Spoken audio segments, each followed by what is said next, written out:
Paris, capitale incontestée de la mode cette semaine, c'est la Fashion Week. Les plus grands couturiers présentent leurs nouvelles collections dans des défilés plus prestigieux les uns que les autres. L'occasion pour nous de parler d'un accessoire de mode également marqueur d'identité, Marie. Tout à fait, cet accessoire c'est le marée-tête, autrement dit un bandeau ou grand foulard que l'on noue sur sa tête et je pense que ça vous irait très bien. C'est rien que vous devriez essayer. En tout cas, il revient en force comme un phénomène de mode, une tendance branchée ou militante. Certaines stars en ont d'ailleurs fait un atout beauté. C'est notre focus ce soir. Il est signé Nathalie Sarfati, Jean-Pierre Magnodet et Mourad Bouritima. Erykah Badu, Imani, des chanteuses qui ont adopté le foulard. Coloré de différentes formes, cet accessoire a ses adeptes. Ce foulard que l'on appelle aussi marée-tête ne date pas d'aujourd'hui. En 1789, en Louisiane, une loi impose aux femmes de couleur de couvrir leurs cheveux. Cette règle s'appliquera partout, y compris dans les colonies.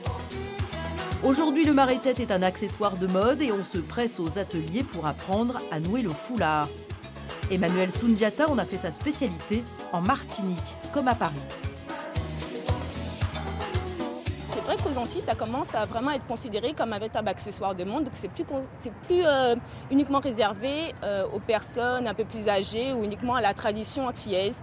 Des jeunes femmes le portent fièrement et le portent avec des jeans de manière cool et classique, quoi. Emmanuelle Soundiata vous apprend à mettre ce foulard en 2 heures et pour 30 €. Encore faut-il faire preuve de patience et de dextérité. Emmanuelle, elle, a l'habitude. Le geste est rapide, précis, le résultat est là et la cliente conquise. Ah, j'adore. Voilà. J'espère adhérer. Je n'ai pas l'habitude du marée-tête. Je ne sais pas le faire non plus. Mais bon, avec Emmanuelle, on va pratiquer pour ça. Preuve que le marée-tête s'invite dans la mode, c'est au Who's Next, le salon précurseur en matière de tendance à Paris, que nous retrouvons Frédéric Gentil. Cette jeune styliste d'origine martiniquaise a créé sa propre marque de marée-tête. Il y en a pour tous les goûts. La particularité, le prêt à poser. Fini les heures devant sa glace pour tenter de poser le foulard. Quelques velcro et vous êtes paré. Ce serait presque un jeu d'enfant.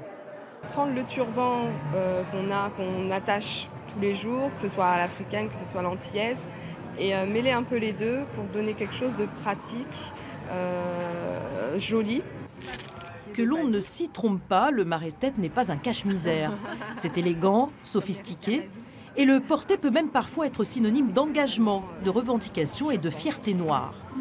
On a passé 3 jours pour le faire. Ça révèle notre identité quelque part. Voilà. Donc quand moi je mets mon foulard, je suis fière de mes origines, je montre quelque chose. J'ai l'impression de rejoindre un peu, d'être proche de mes ancêtres quelque part.